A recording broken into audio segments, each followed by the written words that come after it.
ನಮಸ್ಕಾರ ಬಂಧುಗಳೇ. ಮೊದಲನೇದಾಗಿ ಈ ತರ ಎಲ್ಲಿ ನೋಡಿದ್ರಲ್ಲಿ ಕ್ಯಾಮರಾ ಅನ್ನುವ ಈ ಸನ್ನಿವೇಶನೇ ನನಗೆ ದೊಡ್ಡ ಸೋಜಿಗೆ ಹಾಕಿ ಕಾಣಿಸ್ತಾ ಇದೆ.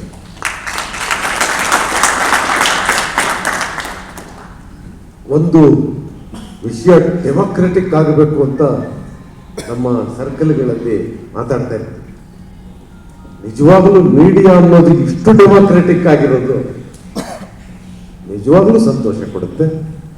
ನೀವೆಲ್ಲರೂ ನಿಮ್ಮ ಕೈಯಲ್ಲಿ ಸತ್ಯದ ಅಸ್ತ್ರ ಇಟ್ಕೊಂಡಿದ್ದೀರಲ್ಲ, ಅದೇ ಈ ದೇಶಕ್ಕೆ ಮತ್ತು ಒಟ್ಟು ಈ ಜಗತ್ತಿಗೆ ಹೊಂದಿರುವ ದೊಡ್ಡ ವರ ಅಂತ ನಾನು ಭಾವಿಸ್ತೇನೆ. ಬಂಧುಗಳೇ, ಕ್ರಾಂತಿ ಸಿನಿಮಾಕ್ಕೆ ನಾನು ನಿರ್ಮಾಪಕ ಅಂತ ಹೆಸರಿದೆ, ಆದರೆ ವಾಸ್ತವವಾಗಿ ನಾನು ಈ ಸಿನಿಮಾದಲ್ಲಿ ಒಬ್ಬ ಪಾತ್ರಧಾರಿ. ನಿರ್ಮಾಪಕನಿಗಿಂತ ಹೆಚ್ಚು ಈ ಪಾತ್ರಧಾರಿಯ ಕೆಲಸ ಮಾಡಿದ್ದೇನೆ. ಮತ್ತೆ ಇದು ಸರಿಸುಮಾರು ಒಂದು 3 ವರ್ಷಗಳ ಜರ್ನಿ ಈ ಕಥೆಯ ಜೊತೆಗೆ. ಸುಮಾರು 2019ರ ಮಧ್ಯಭಾಗದಲ್ಲಿ ಈ ಸಿನಿಮಾ ಮಾಡಬೇಕು ಅನ್ನುವ ಒಂದು ಮಾತುಕತೆ ಆರಂಭ ಆದಾಗ ಈ ಕಥೆಯ ಬೀಜ ಹರಿಕೃಷ್ಣ ಅವರು ನಮ್ಮ ಜೊತೆಗೆ ಚರ್ಚೆ ಮಾಡೋದಕ್ಕೆ ಶುರು ಮಾಡಿದ್ರು. ತುಂಬ ಇಂಟ್ರೆಸ್ಟಿಂಗ್ ಆದ ವಿಷಯ. ಆ ಇಂಟ್ರೆಸ್ಟಿಂಗ್ ಆದ ವಿಷಯ ಆ ಸಣ್ಣ ಸ್ವರೂಪದಿಂದ ಇವತ್ತೇನು ಚಿತ್ರೀಕರಣ ಆಗಿ ಪೂರ್ಣ ಪ್ರಮಾಣದ ಒಂದು ಸ್ವರೂಪ ಪಡ್ಕೊಂಡಿದೆ. ಈ ಪ್ರಯಾಣವೇ ಒಂದು ಅಪರೂಪದ ಮತ್ತು ಸದಾ ನೆನಪಿನಲ್ಲಿಟ್ಟುಕೊಳ್ಳುವಂತಹ ಪ್ರಯಾಣ. ಅದಕ್ಕೆ ನಮಗೆ ಸಹಾಯವಾಗಿ ಒದಗಿ ಬಂದಿದ್ದು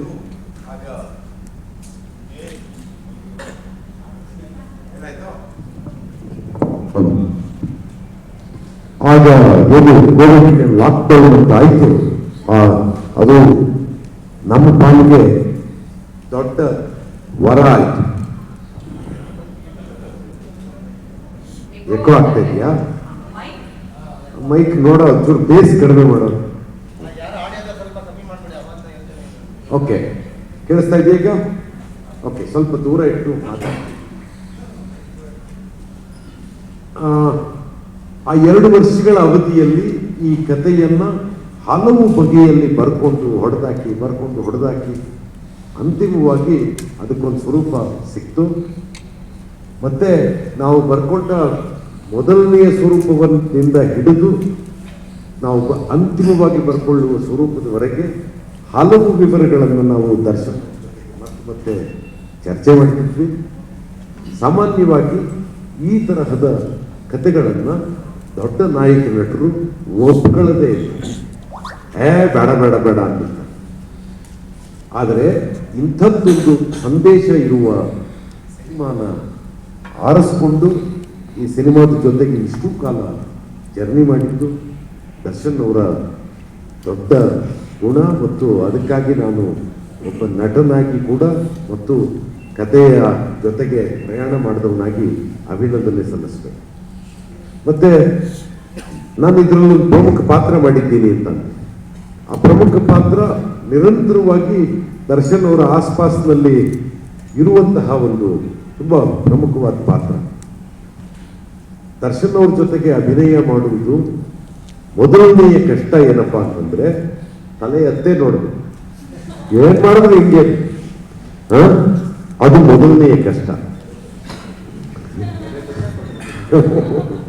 ಅವ್ರು ತಲೆ ತೆಗೆಸೇ ಇರ್ತಾರೆ, ಯಾಕಂದ್ರೆ ನಾವೆಲ್ಲ ಕೆಳಗಡೆ ಎಲ್ಲ ಪಾತಾಳದಲ್ಲಿರೋ ಕಾಣ್ತಾ ಇರ್ತೀವಿ. ಅವರ 6.5 ಅಡಿ ಎತ್ತರದಿಂದ ಕೆಳಗೆ ನಾವು ಕಾಣಿಸ್ತಾ ಇರ್ತೀವಿ. ಅದು ಸತ್ಯ. ಮತ್ತೆ ಇನ್ನೊಂದು ದೊಡ್ಡ ಅಡ್ವಾಂಟೇಜ್ ಏನಪ್ಪಾ ಅಂತಂದ್ರೆ ಕಣ್ಣಿನ ಮೂಲಕವೇ ಈ ದೃಶ್ಯವನ್ನು ನಿರ್ವಹಿಸೋದು ಹೇಗೆ ಅಂತ ಅವರು ಸಹನಟರಿಗೆ ಕೊಡುವ ಸಹಾಯ. ನಮಗೆ ಕೆಲವು ದೃಶ್ಯಗಳು, ವಿಶೇಷವಾಗಿ ಸರ್ಕಾರಿ ಕಚೇರಿಯಲ್ಲಿ ಬರುವ ಕೆಲವು ದೃಶ್ಯ, ಆಮೇಲೆ ಶಾಲೆಯ ಒಳಗೆ ಮೆಟ್ಲಿಡ್ಕೊಂಡು ಬರುವ 1-2 ದೃಶ್ಯ ಇದೆ. ಆ ದೃಶ್ಯದಲ್ಲಿ ಇಂತಹ ಒಬ್ಬ ನಟ ಇದ್ದಿದ್ರೆ ಪ್ರಾಯಶಃ ನಾನು ಏನು ತೆರೆ ಮೇಲೆ ಮಾಡಿದ್ದೇನೋ ಅದನ್ನು ಮಾಡೋದಕ್ಕೆ ಸಾಧ್ಯ ಆಗ್ತಿರ್ಲಿಲ್ವೇನೋ. ಅದಕ್ಕಾಗಿ ವಿಶೇಷವಾಗಿ ನಾನು ದರ್ಶನ್ ಅವರಿಗೆ ಧನ್ಯವಾದ ಹೇಳಬೇಕು. ನಾನು ಏನು ಹೇಳ್ತಿದ್ದೀನಿ ಇದು ನಿಮಗೆ ಸಂಪೂರ್ಣವಾಗಿ ಗೊತ್ತಾಗೋದಕ್ಕೆ ಸಿನಿಮಾ ನೋಡಬೇಕು. ಅದು ಜನವರಿ 26ಕ್ಕೆ ನಿಮ್ಮ ಕಣ್ಣೆದುರಿಗೆ ಬರುತ್ತೆ. ಆಗ ನಾನು ಈಗ ಏನು ಆಡಿದ್ದೀನಿ ಮಾತು ಅದು ನಿಮಗೆ ಇನ್ನೂ ಸ್ಪಷ್ಟವಾಗಿ ಗೊತ್ತಾಗುತ್ತೆ.